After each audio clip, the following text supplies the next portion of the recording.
नमस्कार, जय माता दी। मैं हूँ आपकी अपनी लाइफ डिजाइनर जीतू आचार्य। चैत्र नवरात्रि की शुरुआत और कैसे करें घट स्थापना, कौन सा है शुभ मुहूर्त जब हम अपने घरों में कलश स्थापना कर सकते हैं और खास विधि से कैसे करें घट स्थापना। इस बार रोग पंचक है, यानी रविवार को पंचक जो शुरू हुए हैं इसे रोग पंचक कहते हैं। और रोग पंचक में वैसे कहते हैं कि कोई शुभ कार्य नहीं करना चाहिए, लेकिन नवरात्रि भी तो शुभता लेकर के आते हैं। तो क्या नवरात्रि जो आगमन है, जो घट स्थापना है, तो ये हमें परहेज करना चाहिए या करनी चाहिए? वीडियो को बहुत सारे लोगों तक जरूर पहुंचाएगा कि बहुत सारे लोगों को ये कंफ्यूजन रहेगा कि हमें घट स्थापना में कोई एक खास छोटी सी विधि जरूर कर लेनी है जिससे रोग पंचक का प्रभाव हमारे जीवन के ऊपर ना पड़े। है एक छोटा सा स्मॉल सा टोटका है, लेकिन इसे जरूर कीजिएगा क्योंकि हम किसी भी त्योहार को, उसका आनंद को हम कम नहीं होने देना चाहते। और इस बार 9 नवरात्रि में कुछ खास विलक्षण योग यानी कुछ खास पर्व भी पड़ रहे हैं साथ के साथ। तो अब जब बात आ रही है कि हम घट स्थापना की कि इसका मुहूर्त कितने बजे है, हमने कितने बजे अपने घरों के अंदर घट स्थापना करनी है। लेकिन अगर सुबह सुबह जैसे बहुत सारे लोग होते हैं, वर्किंग होते हैं, नहीं कर पाते हैं, क्या दिन में कोई ऐसा मुहूर्त है या फिर शाम के संध्या के समय में कोई ऐसा मुहूर्त है जब ये सब लोग घट स्थापना कर सकते हैं? क्योंकि कोई भी जातक, कोई भी भक्त मां की भक्ति से पीछे नहीं रहना चाहिए। तो हमारा सिर्फ यही कर्तव्य है कि जब भी आप इस तरीके के कोई इवेंट आते हैं तो उस वीडियो को आप अच्छे से देख लीजिए, कि बहुत सारे लोगों तक जरूर पहुंचा दीजिए, ताकि और लोग भी अगर घट स्थापना अपने घरों में करना चाह रहे हैं तो किसी खास विधि के साथ करें और साथ के साथ किसी खास समय पर घट स्थापना करें। इसके अलावा रोग पंचक का प्रभाव ना हमारे जीवन में पड़े, इसके लिए कुछ खास विधि जरूर करें। सबसे पहले हम नवरात्रि की बात करते हैं तो गुड़ी पड़वा का दिन, त्योहार और साथ के साथ चैत्र संवत यानी नया साल, नया संवत हिंदी कैलेंडर का शुरू हो रहा है। 2080 है, पिंगल नामक का है ये संवत। तो एक तरफ से कहते हैं कि पिंगल नामक का जो संवत है वो बहुत अच्छा नहीं माना जाता, लेकिन माँ के साथ आगमन होता है इस साल का, तो कहीं ना कहीं एक शुभता प्रदान भी करता है। बट अगर हम देखते हैं तो पिंगल का वैसे भी बहुत अच्छा इम्पैक्ट जो है वो नहीं रहता है साल भर। लेकिन शुक्ल योग और ब्रह्म योग, ये 2 योग भी है इस बार जब घट स्थापना होगी, माता रानी का आगमन होगा। और वहीं दूसरी तरफ नए साल का आगमन भी इसी समय से होगा। अब जब हम बात कर रहे हैं कि पिंगल नामक के संवत्सर की, रोग पंचक की और वहीं घट स्थापना की, तो हमें कौन सा समय है जो हमें चूज करना चाहिए, कौन से समय में हमें घट स्थापना करनी चाहिए ताकि इसका प्रभाव हमारे जीवन के अंदर बहुत अच्छे से रहे। और सबसे बड़ी बात है लाभ, चौगड़िया और अमृतकाल, इन चीजों का खास करके ध्यान रखा जाता है जब भी आप अपने घरों के अंदर घट स्थापना करते हैं। जब हम अमृतकाल की बात कर रहे हैं तो अमृतकाल 8 बजे से लेकर के 9:30 तक रहने वाला है।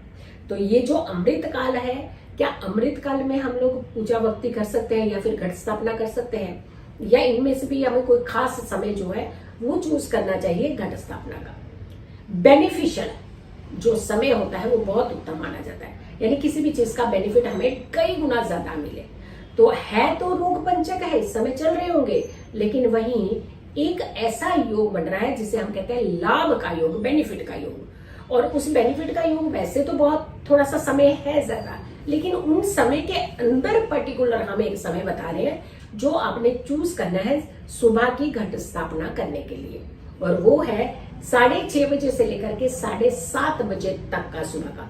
वैसे तो ब्रह्म मुहूर्त की पूजा भी बहुत उत्तम मानी जाती है, हमेशा बहुत कहते हैं कि दोष रहित तो होती है, इसमें कोई दोष नहीं लगता है, लेकिन उनमें से भी कुछ खास विधियों के लिए कुछ खास समय का खास करके हमें चुनाव करना चाहिए। सुबह 6:30 बजे से लेकर के 7:30 के बीच अगर आप घट स्थापना करते हैं तो आपको खास लाभ होता है, बेनिफिट होता है। माँ का आशीर्वाद आपके जीवन में सदैव बना रहता है। अमृत काल की भी बात कर सकते हैं। अमृत काल में भी वैसे बहुत सारे लोग जो है वो पूजा करते ही हैं, भक्ति करते ही हैं।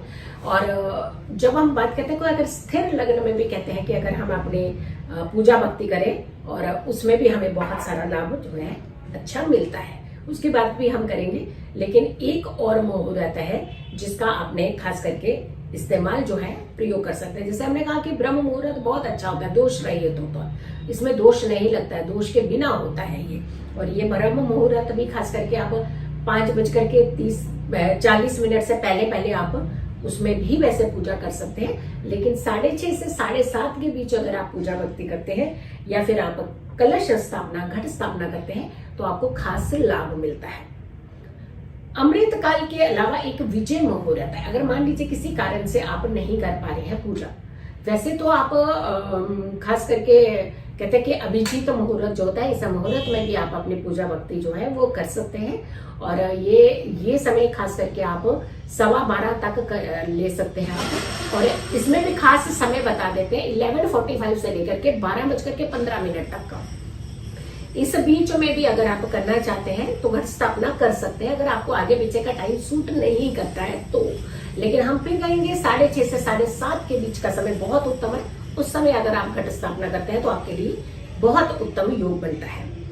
विजय मुहूर्त में भी आप कर सकते हैं काम और ये पूजा भक्ति कर सकते हैं। ये कि आपके लिए 2:50 से लेकर के 3:30 के बीच में, अगर आप नहीं किसी कारण से आप नहीं कर पाए हैं, पूजा भक्ति नहीं कर पाए हैं, घट स्थापना नहीं कर पाए हैं, या आपको टाइम ही नहीं मिल पाया, तो आप कैसे करें, तो आप इस पीरियड के अंदर जो है वो आपने पूजा भक्ति कर सकते हैं। लेकिन अगेन हम फिर से बता रहे हैं, अगर आप 6:30 से 7:30 के बीच में अपने ये जो घट स्थापना है, ये जो कलश स्थापना करते हैं, तो आपको ज्यादा फायदा, ज्यादा लाभ मिल सकता है। रोग पंचक के चलते आपने एक खास उपाय जरूर करना है। इसके अलावा आप घट स्थापना साधारण विधि से आप अपने घर में कर सकते हैं। लेकिन कौन सा ऐसा है वो उपाय जो आप जरूर कीजिएगा, उसे हम जरूर बताएंगे। लेकिन सबसे पहले हम बताते हैं कि सबसे पहले सुबह जल्दी उठ करके स्नान करके शुभ वस्त्र धारण करके, यानी शुभता के कलर वाले, रंग वाले वस्त्र धारण करके माँ का आह्वान, माँ दुर्गा का आह्वान करते हुए आपने अपने घर में कलश स्थापना करनी है। और कलश स्थापना में सबसे पहले हम कहते हैं कि मिट्टी का पात्र लीजिए, माता रानी की तस्वीर पर चुनरी ओढ़ाइए और मिट्टी के पात्र में आप अपने जौ और जवारे जो है वो बीज दीजिए। 3 सुपारियां इसमें जरूर रखनी चाहिए और खास करके पात्र में कलावा जरूर बांधना चाहिए या फिर उसे चुनरी भी लपेट सकते हैं। माँ का श्रृंगार जरूर होना चाहिए, माँ की चुनरी जरूर होनी चाहिए, लौंग और इलायची जरूर होनी चाहिए। 3 देवियों का आह्वान करते हुए आपने माँ दुर्गा का आह्वान करना है और साथ के साथ आपने इस कलश स्थापना को कर देना है। आम के पत्तों का खास इस्तेमाल इस समय किया जाता है। आम के पत्तों से ही कहते हैं कि प्रथम देवी जब होती है, माँ शैलपुत्री की आराधना होती है, जब आप घट स्थापना करते हैं तो उसे आम के पत्तों से ही ढकना चाहिए। एक कलश जल से भरा हुआ हमेशा साथ में रखना चाहिए और उस पर रखा हुआ एक नारियल जरूर रखिए। नारियल में चुनरी भी लपेट सकते हैं और उसमें आप कलावा भी लपेट सकते हैं। माँ की आराधना कीजिए। 5 तरह के मेवा का जरूर भोग लगाना चाहिए, या तो पंच मेवा का भोग लगाइए या फिर फलाहार भोग आप हर दिन माता रानी को लगा सकते हैं। कलश में कुछ सिक्के डाल दीजिए और कलश में जो सिक्के आप पहले दिन डालेंगे वो सिक्के आपने पूरी नवरात्रि की पूजा यानी 9 रातों की पूजा के बाद ही उन सिक्कों को निकाल करके आपने किसी खास विधि विधान से उसे अपनी तिजोरी में रखना है, जो कि हम अपनी अगली वीडियो में जरूर बताएंगे कि कैसे आपने उन सिक्कों का प्रयोग करना है कि आपके घर में माता रानी हमेशा धन वर्षा करती रहे। उस वीडियो को आप जरूर देखिएगा, वो वीडियो बहुत जल्दी हम डालने वाले हैं। माँ की आराधना कीजिए। अखंड जोत जलाते हैं तो घर को खाली कभी नहीं रखना चाहिए। और अखंड जोत अगर आपको लगता है कि बाती छोटी हो रही है तो सेमिटेनियसली साथ में एक और दीपक जला करके तब इस बाती का आप चेंज अगर आप करना चाहते हैं तो कर सकते हैं। तो अखंड जोत अगर आप जलाना चाहते हैं तो जरूर जलाइए, और अगर आप अखंड जोत नहीं जलाते हैं तो भी आप माता रानी की आराधना कर सकते हैं। दिन की पूजा और रात्रि की पूजा हमें जरूर करनी चाहिए।